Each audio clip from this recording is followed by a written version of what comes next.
Welcome back.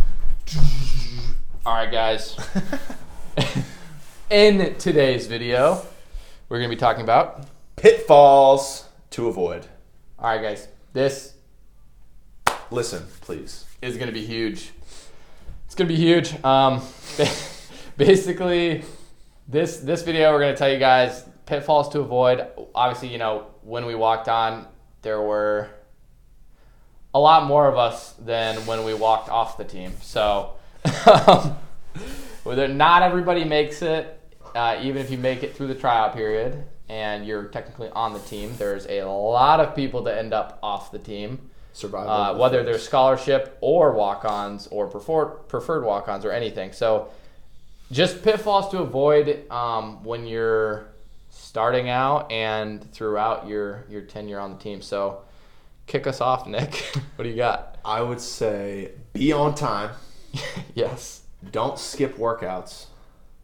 Ever. And if for some unforeseen reason that you have to miss, don't go MIA. You have to be an adult and communicate with either your coach or the walk-on coordinator or somebody. You can't just be late or miss and just be like, oh yeah, I was here. You kind of have to lay it out for them. If it has to happen, I highly recommend you don't, and you probably go there first to let them know, if something's going on. But so don't try any sketchy stuff either. Like if you're supposed to be in class at a certain time and you try to have someone go dress up as you, or try to have someone tip off, there's class checkers. If you try to have pay them or write them off or do anything like that, just don't do it. It's not worth the punishment that you'll get on the other end of it. And also, one of the biggest things is just, set multiple alarms. Don't wake up late and show up in the middle of a workout or do anything that's going to make your brand, your personal brand on that team, a negative thing. Because if you start off on the wrong foot, it's not going to be good.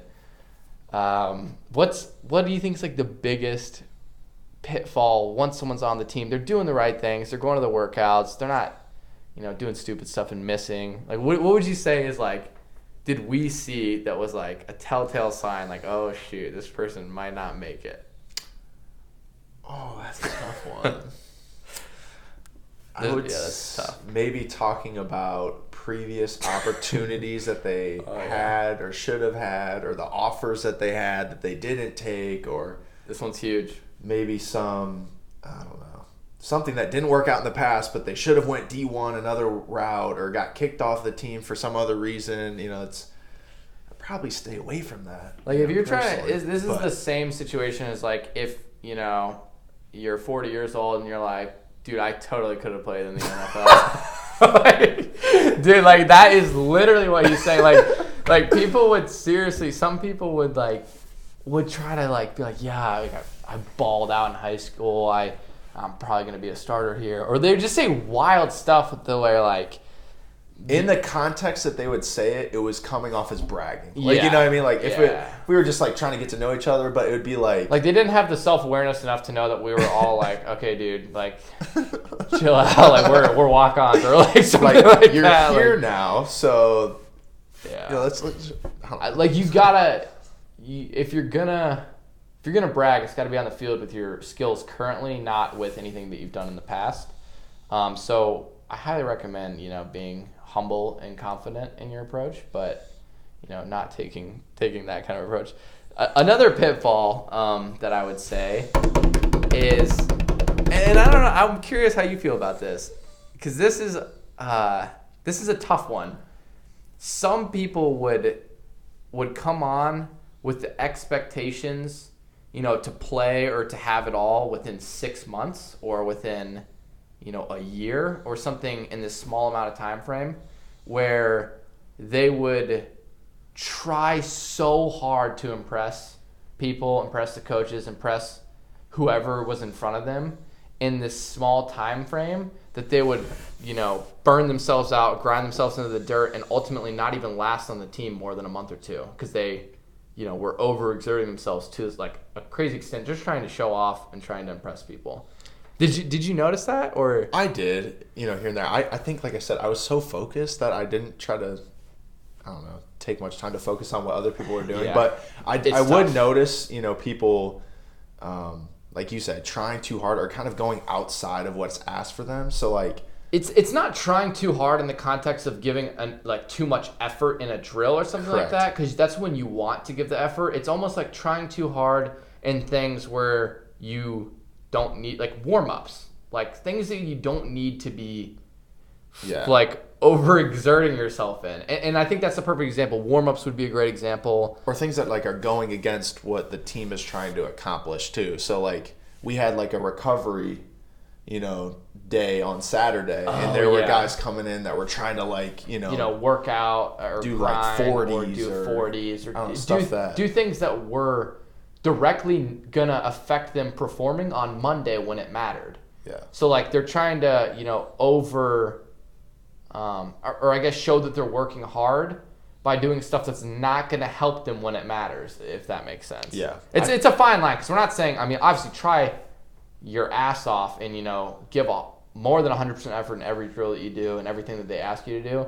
But there's just certain times where you got to have the self-awareness to be like, oh, we're doing warm-ups. I'm not supposed to be, running into the back of someone killing because I'm going so fast. Yeah, yeah. So it's just things like that, like, have a little bit of self-awareness. But like he said, laser focus, block other people out. Any other major pitfalls we got here? We talked about time, the trying and random stuff that you shouldn't be trying out. What's the next biggest one? Don't steal equipment. Oof. That will get you. This video is supposed to be short, but there's a couple pitfalls. Yeah, people would sometimes steal other people's equipment. First of all, that's gonna get you on the bad list with the equipment managers, and those are your homies. They're gonna hook you up. They're gonna give you all your gear. They're the best people. And they have to put up with everyone on the team. So yeah, those people are amazing. They have to go through a lot. So definitely, yeah. Mad respect for them. Don't steal shit. Don't do any of that. Pretty self-explanatory for the most part. Just do everything. If you're a good human being, I think you'll be all right. Be a good human being. Be disciplined. Do everything on time, and try to be, try to involve yourself in the brotherhood. Like try to, make your friends on the team, and obviously get respect through competing hard, and, business is on the field, and then friendships are in the locker room. So try to treat it that way the best you can. And I'd say, really, you can avoid most of these pitfalls. Don't do them. Ever. Huge mistake. All right, guys. The only last thing that I would say, if you want to be able to avoid all the pitfalls altogether, is you have to smash the subscribe button. And you have to follow Nick on Instagram at NickSeamy_. And then me at ClaireRat. And then potentially his YouTube channel coming soon. So if you don't do that, chances are you probably won't even make the team ever. So yeah, we'll see you guys in the next video. Subscribe. Peace.